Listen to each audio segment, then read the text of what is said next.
Here's how to make videos that can sell anything. I used this to make over $50 million for my clients last year. It's a 9-step framework for writing video scripts that I follow every time. It's super simple, but everybody gets it wrong because they miss the little things. That's why I'm going to break down every step in detail and show you exactly how I do it. Step 1 is obviously the hook. Now, most people do hooks wrong. They're either too flashy or too surface level. The best hooks tap into a deeper emotion, but how do you actually do this? The easiest way to do this is what's called the one-sentence persuasion formula by Blair Warren. It says people will do anything for those who encourage their dreams, justify their failures, allay their fears, confirm their suspicions, and help them throw rocks at their enemies. Encouraging dreams is showing them a vision of success. Justifying failures is telling them that it's not their fault. Allaying fears is removing uncertainty. Confirming suspicions is proving they're right. And throwing rocks at enemies is giving them, someone, or something else to blame than themselves. Now, I know that was a lot to take in, so I'm going to give you some really specific examples to flesh out each point. Let's say I'm writing hooks for this video, how to sell anything with video. I'll go in order here. This 9-step script has made my clients millions. Here's how it can do the same for you. Or, if your videos don't convert, it's because nobody taught you the right framework. You can crush it with video even if you're not great on camera. Just do this. Try this one. People don't buy because of your product. They buy because of your story. Here's how to tell yours better. And last, agencies charge thousands for what I'm about to give you for free. Now, obviously that's some hooks for a YouTube video like this one, but let's take a more practical example in the health and wellness space. This simple change helped me lose 20 pounds without having to give up any of my favorite foods. If you struggle to lose weight, it's because most mainstream diets don't tell you this. Losing weight after 40 is totally possible. You just need to try this. Your metabolism isn't slow. You're just eating the wrong way. Lastly, again, my favorite, the ungatekeeping. Fitness influencers are lying to you. Here's the real truth. You see how none of these are flashy, but they're all tapping into a deeper psychological emotion. This is the foundation of writing video hooks that sell, and it's only step 1 in the process. Now, before we move on, I want to give you one of my favorite all-time tips for how to write a good hook. After you write something, maybe it's a brain dump, maybe it's your first draft, ask yourself these questions. Is this specific? Is this unique? And is this relatable? Chances are, if your hook fails any of those 3 questions with a yes or a no, and it says no, then it's not a good hook. The reason is because everyone's getting bombarded these days with content from all over the place. Our attention has never been more scattered, so people are only looking for things that they either recognize or resonate with them. Now let's keep going. If you have any other hook writing tips that have worked for you, drop a comment below and give us an example. Now, one bonus tip I'll add is the power of a written headline. This is a single sentence written at the top of the video, and it has one of the biggest impacts on making people stop scrolling to watch yours. Your brain prioritizes what you see over what you hear. It's called the Colavito effect, discovered by a researcher named Francis Colavito. This explains why showing your hook is more important than saying your hook. And the easiest way to do this is by writing the hook on the video itself. One of my favorite examples of this is from a brand named Kiara Eyewear. The written hook of their video said, "These are the most complimented sunglasses you will ever own." It went viral and got over 10 million views. You have less than a second to give someone a reason to watch your video. And this is the whole battle of trying to win with video content. Don't be afraid to spend more than half of your time trying to master the hook. I promise you this one step will change your videos more than anything else you're going to learn in this video. Now, step 2 to writing amazing video scripts is the problem. The number one mistake people make is talking about their product or their thing too soon in their content. They won't care until you make the problem actually applicable to them. The problem puts people in a mindset to buy. When you remind them of the problem or make them realize it for the first time, they start to realize how much their life sucks because of this problem. Puts them in the mindset to want to solve it, which is what leads to people actually buying your product. You must put them into a problem state, and the best way to do that is simply by talking about it. One advanced method for doing this is talking about the symptoms of the problem. Symptoms are the frustrations and annoyances that they are experiencing on the daily caused by the problem to begin with. Now, one super advanced way to do this is to talk about the symptoms of the problem and not the actual problem itself. An example of this is watching your competitors go viral while your videos are stuck under 300 views. Or spending weeks working on a video only to delete it at the last moment because internally you know it's not good. Or even opening the dashboard and seeing that your video made 0 sales again for that day. These are all symptoms of a deeper problem, which means that your videos aren't good. That is a very direct problem. But when you're talking about those things that are adjacent to the problem, it makes the pain point more real for people. You want things that are specific, that are tangible. as applicable to someone's daily life as you can possibly get it. So for this part of the script, you're going to talk about the problem in a way that's very specific and relatable, getting as narrow as you can about who the pain point is being felt by and what that pain point actually is, so not just something generic and broad. Step 3 in your high converting video script is the failed solution. Now, before someone says yes to your product, it's very likely that they have already tried something else out and it hasn't worked. Remember, people are buying products because they want them to solve problems, so it's very likely that this problem has been present in the past. If they still believe an other solution might work, they'll probably go with that one. However, this is an opportunity for you. If you can call out what those other failed solutions have been, then you position yourself as the remedy to what made those solutions fail. You have to remind them of all the frustrations they've already experienced by trying other things. And again, this brings us back to the core thesis of you have to be extremely specific when writing your copy, when writing your script. One of my favorite examples of this is this viral TikTok shop video where this kid goes on and he's got scrubs on and he's talking about ashwagandha. Now, ashwagandha is something that a lot of people are very aware of. They've tried it in the past and they heard about the benefits. They heard that it was going to reduce their stress, that it was going to help them focus, all these things that they're probably dealing with on a daily basis and very aware of. Knowing that people had tried ashwagandha, his script was centered around the failed solution. Failed solution was that you've tried ashwagandha before. And so the way he framed the video was, so my dad's one of the highest paid holistic wellness doctors in the entire country, and this is what he had to say about ashwagandha. All of a sudden you understand, like, he's about to talk about what this failed solution was. Like, what is this doctor's opinion about ashwagandha? And is that the reason that it hasn't worked for me in the past? That's where he takes the opportunity to say, first off, there's only one form of ashwagandha you should be taking, and that's KSM-66. This is now a very specific type of ashwagandha that you likely didn't, maybe you used it before, but you didn't even think about it. It was the first time he got talked. Now, right then and there, he's got your attention because it's unique, new information, and it's calling out a specific pain point, especially around a failed solution.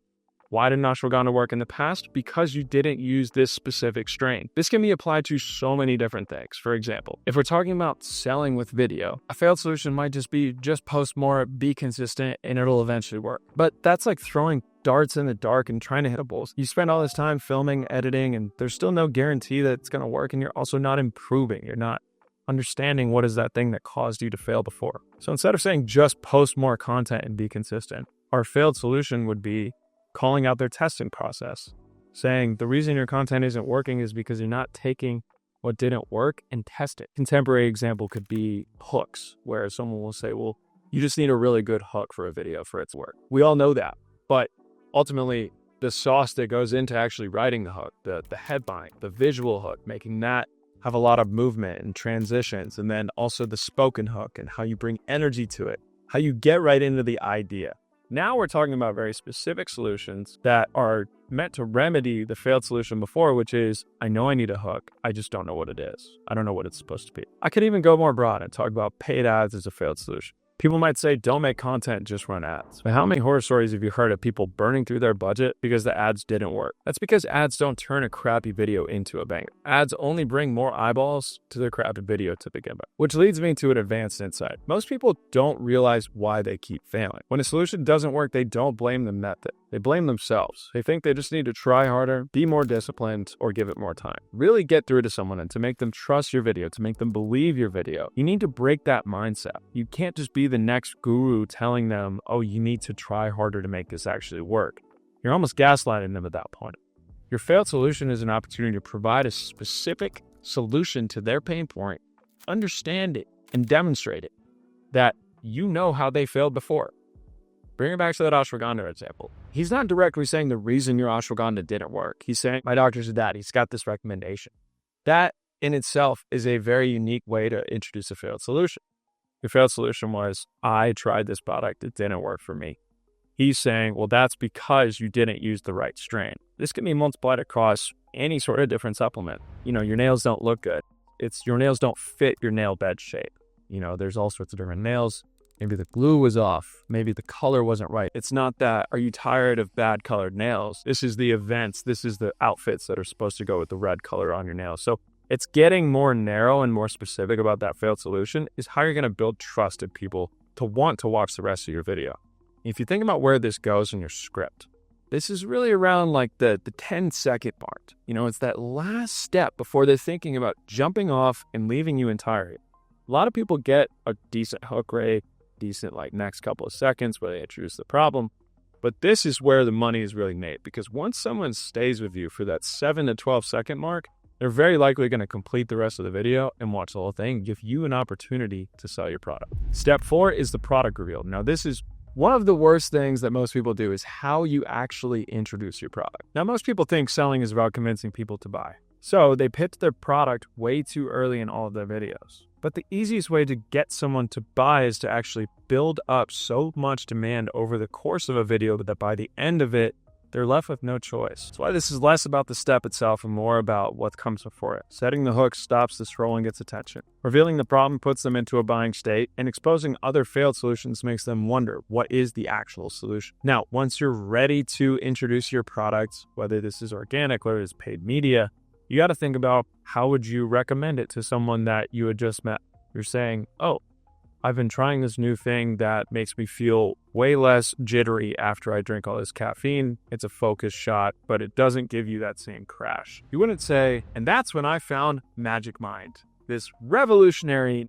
You don't want to sound like an infomercial, right? You want to sound like a human being. Write this extremely stale, professionalized copy as a way to introduce their product. Whereas when you want to train your creators on how to recommend your product in your videos, well, you want them to say, my friend told me about this, or my doctor recommended this.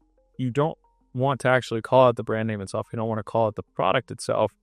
You want to bring it up authentically as if you were in a conversation. And you almost don't want to call out the actual name of the product. Taking it back to that Goli example, he introduces that I found this. He puts up the product of the Goli mushroom gummies, the ashwagandha gummies, and he says, I take the gummy form because it's good as shit. World's #1 ashwagandha brand right here, Goli. Just by saying he found them, it gives them this illusion of a separation between the creator, the video producer, and the company that's actually paying the creator. This sounds like it won't work. This sounds like it might be cheesy, but in actuality, it's the most effective way to advertise in 2025. It's all about how you introduce this product. You set it up, you built all this demand with your hook, with your problem, with your failed solution, and all of a sudden they're begging you, tell me, what is the product? And if you come off and it seems like you just, pulled back the bail, and all of a sudden, this is a paid advertisement. It's, they're going to feel like they got. They're going to feel like they were lied to, as opposed to the alternative, which is you keep storytelling going. You don't make it about the product for the rest of the video. You just say, this is what my doctor recommended. The way that you reveal a product and introduce it has to be super authentic, has to be very conversational, and oftentimes can pull in other people saying, so-and-so recommended this to me. Oftentimes what they'll do in the TikTok world and creator world is they'll point up and they'll say, this person, this famous doctor, and it's Andrew Huberman, it's someone that everyone knows, but because they say this doctor, it almost gives that illusion like they don't even know what doctor they were going to. They're just saying, oh, I randomly saw this on the internet. So that's how you're going to introduce the problem. You want to make it very authentic so that people trust that you're giving them a real recommendation rather than just stale paid advertising. Step 5, these are the features. This is how you're going to walk through what a product does. And I think this is another area where most people make a grave mistake. Most people are living in a previous era where didn't have to be conversational, where people's attention wasn't getting pulled in every which direction, and also where people didn't think that everything that they saw was an ad. Now, when I think about selling features, I actually don't want to think about selling features at all. I want to think about selling a transformation. So the transformation is beginning state. Problem is affecting the customer. Transformation is what takes them to the next level. Now, along the way of that transformation, you're going to have to tell them different things that, there's going to be a script to the product. And this is where your own marketing sauce comes into play. Now, features, again, I want to be super clear. This is the 3 bullet points you're putting on your product page.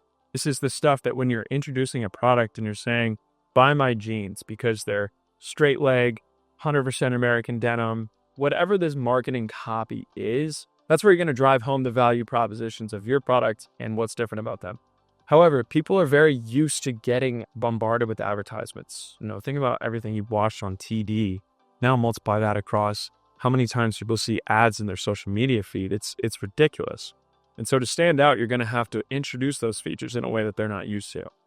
And the easiest way to do this is this headphones video that I saw on TikTok a long time ago where a guy was talking about new headphones that he got, and they were Lenovo headphones. And so who is the dominant player in this world, right? It's Apple. Apple AirPods is a dominant player. And Apple sells a premium pods. So Apple is waterproof. They have long battery life, which they actually don't, but they have, quote unquote long battery life. Recharging station is handless. And so in the script, when he's introducing these Lenovo headphones on TikTok Shop, no less, what the video creator understood was the objections that someone was going to have about this product. So it's TikTok Shop headphone. It's going to be low quality. So he talks about how the sound quality is immaculate. Accidentally wore them in the shower one time. Probably not. But when he says that, it gives you this specific visualization of the feature, which is it being waterproof. Rather than saying they're waterproof, he tells you about a story that makes them seem like they're waterproof. And again, this is all part of coming off the perceived authenticity. And this is crucial to writing scripts. But it's not just headphones where you can do this. This same philosophy about talking about features can apply to any different product category. I'll use one of my clients from this last year, Kane Footwear, as an example. So Kane sells a recovery shoe, and a lot of their best-selling colorways are white. They're this icy white color. As many of us know, white sneakers never last. And that's going to be a primary objection to anyone wanting to buy their white colorway. So if you're Kane, how are you going to talk about the fact that Canes are easy to wash and last a long time? You're going to say, I bought these 2 years ago and this is what they look like. And you're going to show a great looking pair of white Canes that look as though they're good as new. Now, some people might say, is that dishonest? I think it's very low on the totem pole of bad things you can do, but it's a powerful visual. If you're saying, I bought these 2 years ago, they still look brand new because I've taken care of them, that's believable enough. And you could be telling the truth. Maybe you wore them 4 times. Who knows? Maybe you wore them 1,000,000 times and they're just that good. Either way, what you're doing is putting a specific situation that the customer expects to go through, which is that this product is going to get dirty if I have it for a long time, but I want to buy it. I want to have it for multiple years. I want this to be a shoe that I've invested in and it sticks with me. It's a quality product. Well, understanding that that's going to be something that people are concerned about, Kane is able to create content addressing it. And that's how they're selling a feature of it's easy to clean. Just saying it's long lasting and durable, cool. That just brushes off me like water. I don't even feel that. But when you tell me that I've had these for 2 years and they still look pristine, all of a sudden, now I believe you. Now I trust you. This is something that wanting to maintain properly to achieve whatever this guy in the video told me. So that's how people should think about selling features in their scripts. It's not necessarily about just mentioning things. You need to handle their objections with your script, and that's how you introduce your features. So think about what people are going to say, what people are going to be concerned about with your product, and then answer that in your script with a real life situation that demonstrates that feature. And that's how you want to introduce it. We're a little over halfway through this framework, but this is exactly what I'm doing to help our clients make millions at Nibble. Now, if you want more content like this, just tap that subscribe button and I'll continue to give you more information like this for totally free for as long as I got this channel. So step 6 to your script is the product demonstration. Now, this is about showing the product in action. It's because you don't want to just talk about the product, you want to show. It's always a show, don't tell type of process. Words can only do so much. Now, a great product demo makes people see the value instantly. And this is the advantage that we all have with video, yet so many people mess this up. The best product demos don't focus on only what the product does. They show how much it improves the user's experience. So take one of my clients, Glamnetic, for example. And again, I want to jump across so many different brands and so many different verticals because if I can teach you one thing on this channel, it's that the marketing science is applicable to any different brand. So these are just ideas that you need to take to whatever your specific product category is and adapt them to your marketing strategy. Back to it. So we're talking about Glamnetic. These are press-on nails. On the surface, it seems like a product demo would be fairly boring. You're just putting the nails on, you're slapping the glue on, and you're showing it to the camera, right? However, if you're thinking about how to make a product demo interesting, you want to bring in some of the other talking points that we've mentioned on this video. For example, who is the enemy? Who's the failed solution? For Glamnetic, that's salon experiences. When women go into salons and spend hours and all this time and money, boring, you're sitting there. I think one of the biggest things is not only is it cheaper for you to buy these nails than go to the salon and get them done, and you can get the same quality, but it's that time saving. How do we demonstrate through the product that this time save is one of the biggest value props? Well, you want to think about concepts. So a video that I saw from one of the brands on TikTok that's doing an amazing job is called Wavy Top. And it's this lady. She starts out and she says, I'm running super late for this date and my hair is not done. So let's see if I can perfectly straighten out my hair in time to still make it to the date. What she's doing is adding a situation in a story. She's giving some stakes to the video that she's making. Women are ever running late to their dates. And it's antagonizing to men who might be upset that women are running late to dates sometimes. So either way, it's captivating eyeballs, but the stakes are what makes the video compelling. Again, though, this is a product demo. She's visually showing her straightening in her hair, and she's showing the transformation state that she's about to become into. The problem is that she doesn't have enough time. The solution is that this product helps her solve her hair problem in record time. She provides a concept that gives us stakes for us to actually want to pay attention. Over the course of the video, I'll save you some time. Basically, she does end up making a date. She says, wow, I got this done in 3 minutes. Usually this would have taken me 45 or wherever if I went to the salon. And if you're someone like Glamnetic, you can run this same exact concept. I didn't have time to get my nails done before this big event that's coming up. I have a gala that's on Friday. I have a work party that's on Saturday. Who knows? You didn't have time to go to the salon, but Glamnetic's here to save the day. Maybe you're running late. Maybe you didn't have time all day. You're out running errands. Who knows? But set some stakes to make the customer care about this product demo. All of a sudden, now I'm seeing, okay, she's got a rushed position where she could easily make a mistake. Let's see if this is going to be an easy application and how the nails are going to come out and look better. All of a sudden, I'm skeptical. I don't think that the nails are actually going to look good at the end of the video. So the product demo is an opportunity to prove me wrong. And there's your curiosity. There's why you're going to pay attention and watch these. Fast forward to the end of the video, she's just walked you through every single step of the process. She applied the nail glue. She applied the nail one by one. While she's applying the nail, she can talk about how many different shapes there are, how many different colors there are, how easy it was to just slip them on after the glue was applied.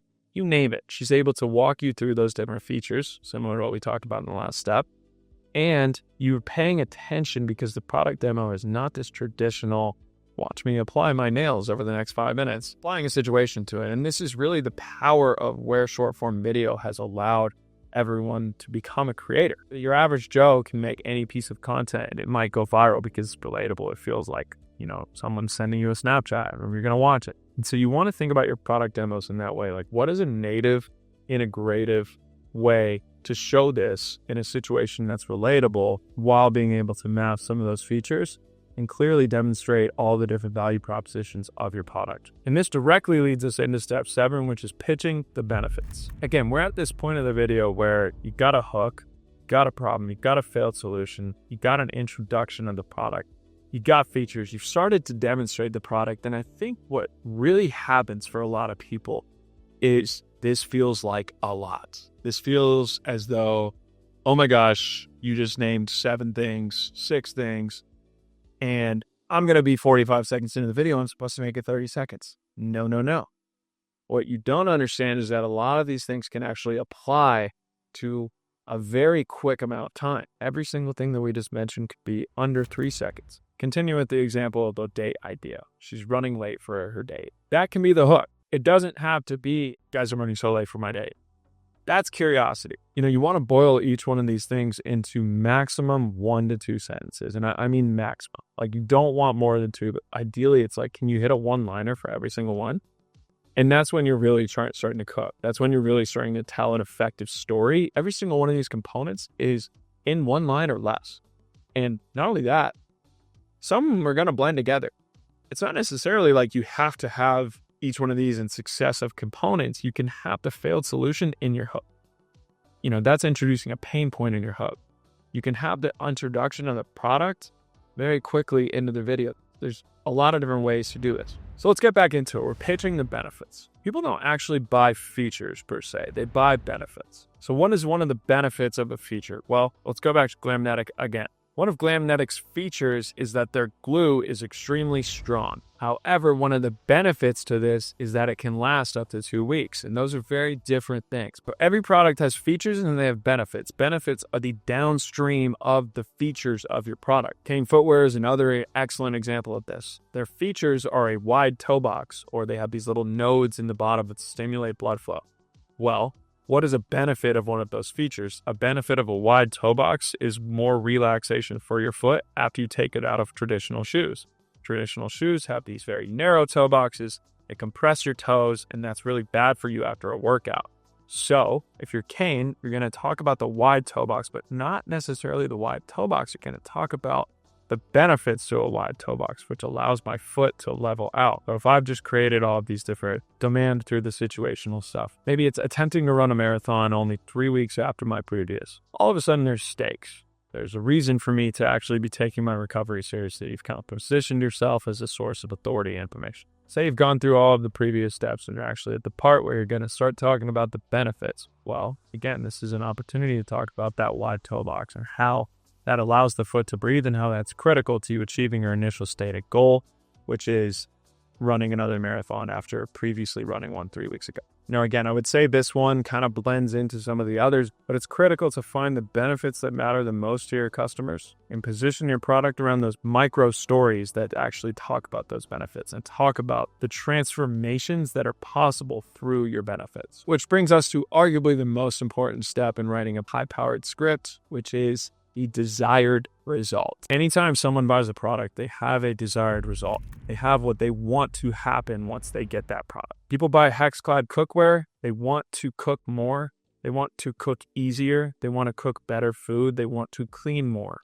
All of these things are desired results that they have out of their products. So the best way to create emotional desire isn't by talking about features or even benefits. It's by showing them the desired end result they truly want. This shifts the focus from here's what this product does to here's what your life looks like after using it. Here, the viewer stops thinking and they start feeling. Logic makes them consider a purchase, and emotion makes them move forward. When they can clearly visualize their life being better because of your product, the decision is already made. For Hexclad, their signature feature is their patented technology, which makes the pan super non-stick. The benefit is speeding up the after cooking cleaning process. And the desired outcome is less time spent cleaning. For a meal plan service, it's not about the meal plans, and it's not even about losing 20 pounds. It's about fitting into your favorite pair of jeans for college and never feeling weird about going out again. For this video, it's not about the 9-step framework, and it's not even about selling more with video. It's about having your friends send the video you just created to you saying, wow, you're really figuring it out. These are the desired results and outcomes people truly want. Easiest way to understand it is to ask yourself this one question. What will someone's life look like after they use my product? That is the desired result you want to convey into videos. And once you've made your case, it's time for step 9, the call to action. Make it clear, direct, and easy. No vague statements, no extra thinking. Just tell them exactly what to do next after watching the video. But here's the advanced tip. Don't say, buy this now, or tap the link in my bio. Take it a step further. Say, tap the link in my bio so you can wake up tomorrow feeling pain-free. Attach the desired result to your call to action, because if they've made it this far in your video, they're already interested. Your job isn't to convince them anymore or tell them what to do. It's to remind them about that emotion that got them to stay this long in the video in the first place. These 9 steps work for short videos and long videos. It doesn't matter. I recommend you start with short videos around 45 seconds or less and challenge yourself. Only write 1 sentence per step. If you can't do that, then you're going to have to practice being more clear with your communication and more direct with how you talk about your product. Publish 1 video per day following this exact framework, and your ability to sell anything with video will improve drastically in 30 days. Now, brands are paying me over 6 figures a year just to do this for them, but I'm sharing everything on my channel for you for free. So tell me in the comments what else you'd like to see from me, and I'll see you in the next video.